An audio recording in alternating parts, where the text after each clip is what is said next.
So continuing on, I don't know if I'll make a part 2. I am going to make it, I don't know if I'll post it though.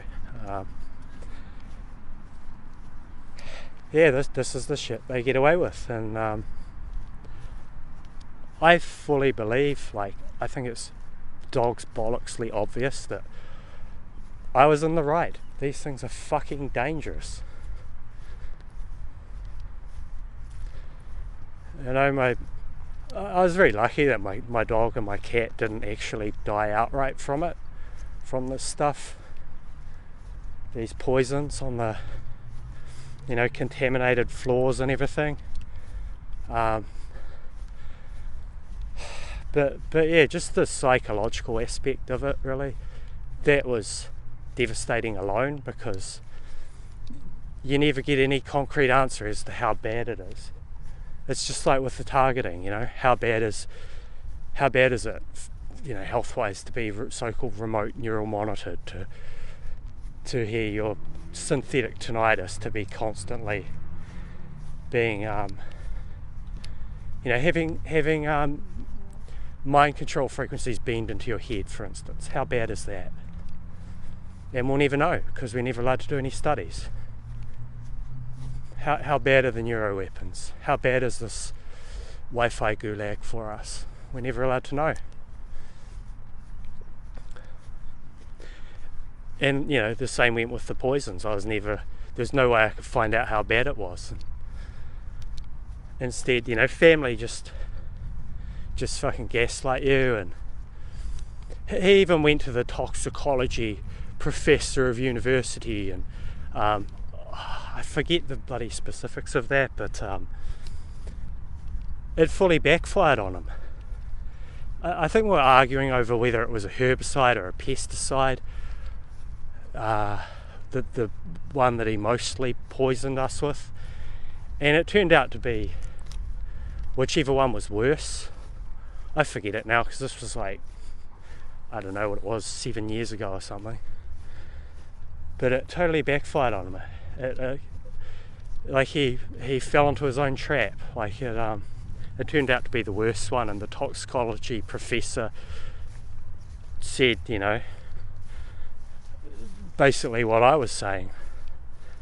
And when he realised that the toxicology professor was basically backing up what I was claiming, he went really fucking mental. He just exploded with a rage.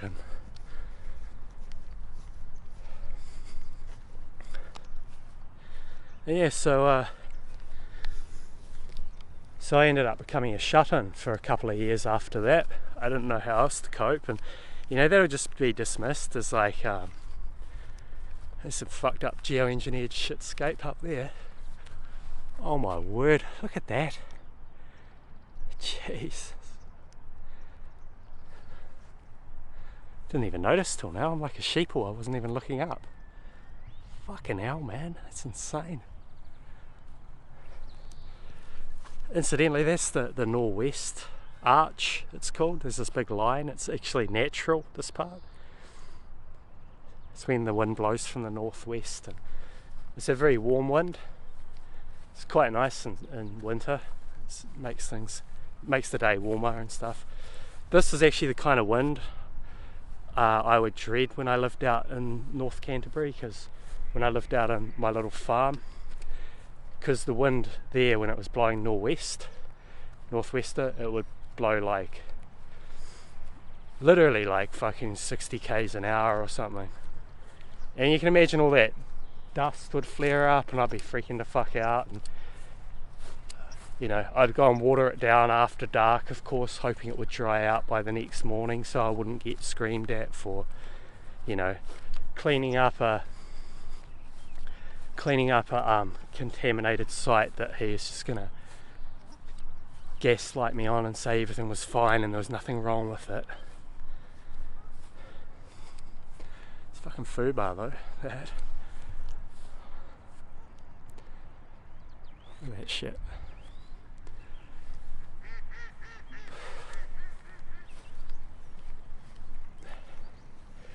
So after 2 years By the way, I was working on my writing at that point. I was writing Yamad's Gulag. I know this will probably make me sound like a grandiose narcissist who, you know, a big heightened delusional sense of self-importance because he thinks, you know, his book might have amounted to something. But I don't know. I was writing a book called Yamad's Gulag, and it was about a big gaslight gulag, and the whole world was run by these. I didn't even know about NPD at the time, but yeah, the whole world was run by sorts like my father, and they would just gaslight everyone and do the most absurd bullshit, and all of their families would just get thrown in psych wards, and it was just this worldwide gulag with, you know, the truly bonkers people running it into the ground, poisoning everyone and gaslighting them. And believe it or not, there was actually some humour in it. I was able to salvage actually quite a lot of humour, only because I was smoking a lot of weed at the time, which actually does help. You know, it actually does. People would be like, the devil's got you, brother, but without the weed, I wouldn't be here today, definitely. I definitely wouldn't be, you know. I'd be ruminating too much, like, perpetually. There's no way to break out of that anger because they wronged you. You know, the daily rumination of how badly they fucking wronged you and poisoned you and gaslighted you. So, I give a lot of thanks to the ganja, definitely.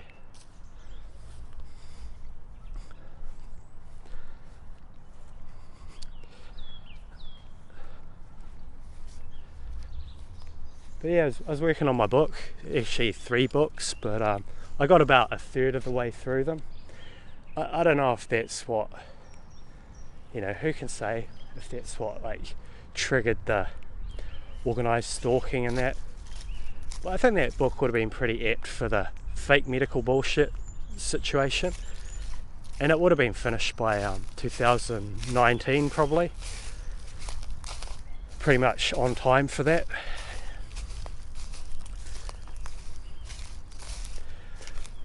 So after my shut-in period, like 2 years it was pretty much, I'd just stay in my room, I'd just come out to get food and maybe do a bit of gardening after dark, you know, when the narcs finally settled down for the night, and I, you know, felt safe enough, to be honest, to actually come outside and, you know, make a bit of dinner at 2 a.m, you know.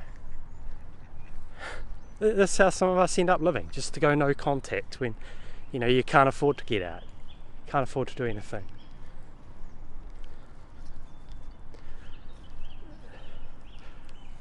So I checked out the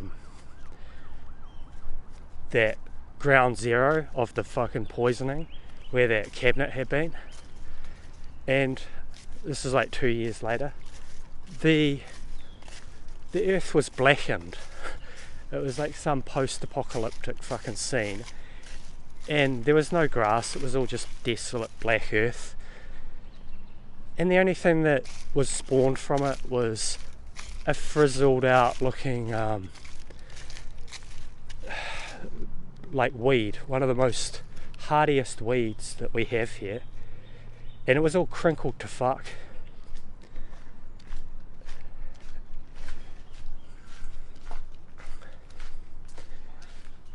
And it was like, man, I've never seen black soil before that, you know, that is like in that area that isn't volcanic or something. Never seen black earth like that. And I ended up replacing it. I like chiseled it away at night, of course. You know, like I'm some fucking bandit. Like I'm a goddamn bandit trying to clean up a, you know, a fucking, probably the most contaminated site in the fucking province. And I like got this instant turf, you know, roll out lawn, and I chipped away and like cut out the ground there about 2 meters square or whatever of this lawn, of this, or this barren earth rather, and then I put the instant turf down over the top. And you know, my father's so fucking gormless, he didn't even notice. He didn't even notice. So that's one mercy. You could at least, you know, sneakily, discreetly, like, clean things up without them noticing.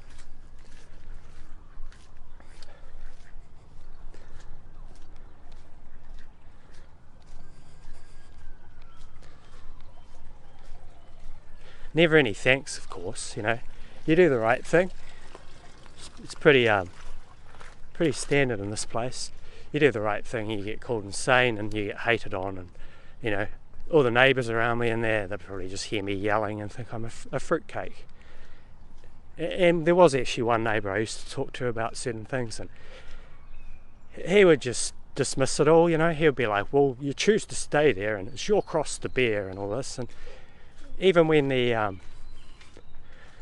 psycho-meth head arrived to do a zersetsung on me, who moved into the rental across the way, even then he was just dismissing it like, oh, boys will be boys, or, you know, oh, he's probably just trying to wind you up. And,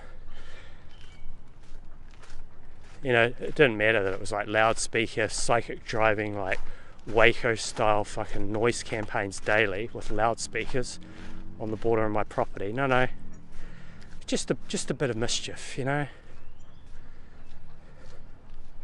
He would even point out, like, oh, there's a big fucking drone in the sky. What's that, Tim? And I'd be like, oh, for fuck's sake. I don't even bother saying anything. It's just boys will be fucking boys, isn't it?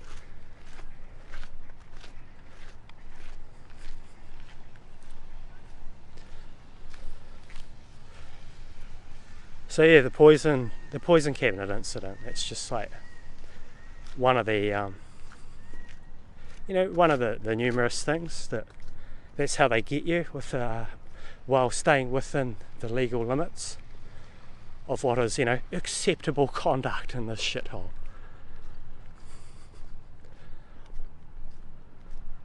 I'd love to finish that book. Not that I think it will change anyone's mind or change anything, but it would be just my own personal triumph. I really do resonate with people who, they say, like, I wasn't meant to write this book. And people scoff at them and think, yeah mate, like, you're going to change the world. Like, they think the author's just being self-important or whatever. But even if they only sell like 100 copies, there definitely is a giant fucking force against people writing certain books.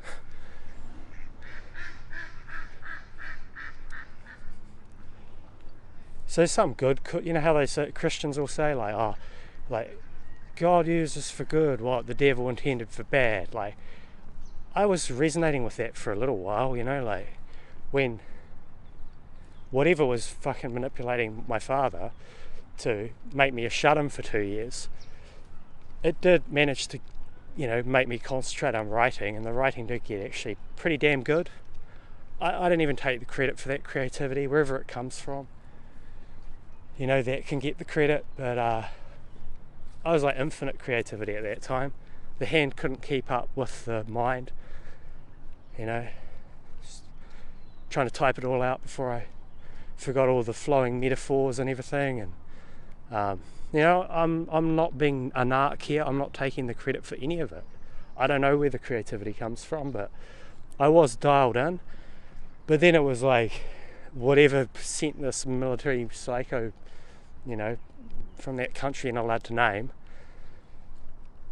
whatever sent him was it Satan again? It was like, no, no, we're not going to use this for good. And then it was just like, copying the ECT to the brain in the comfort of my own home, getting hit with energy weapons till I'm like shaking uncontrollably.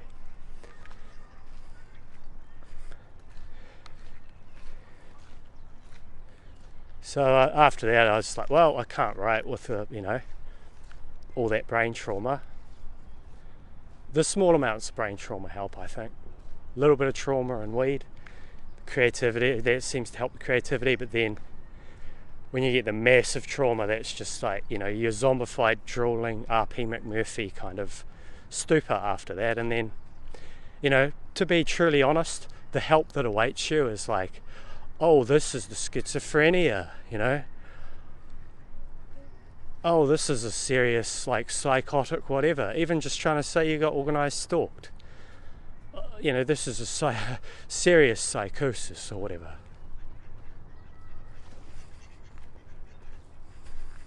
I didn't even bother talking to the counsellor about that stuff. It was pointless. You know, I touched on a little bit, just the noise campaigns, the ridiculous noise campaigns, and he said sounds like psychosis, because he just couldn't believe that someone will put loudspeakers on the side of, you know, edge of your property and blast you with noise every day.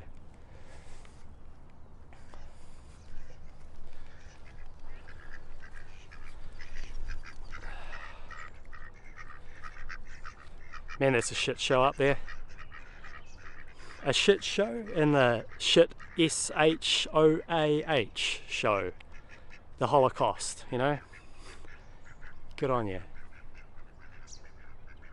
Good on you, whatever controls this world. You're a real champ. Anyway, just another toxic video from me. I just felt like letting it out today, and a little bit yesterday. I don't know if you can see the fucking moon there, that's just insane. What a mess.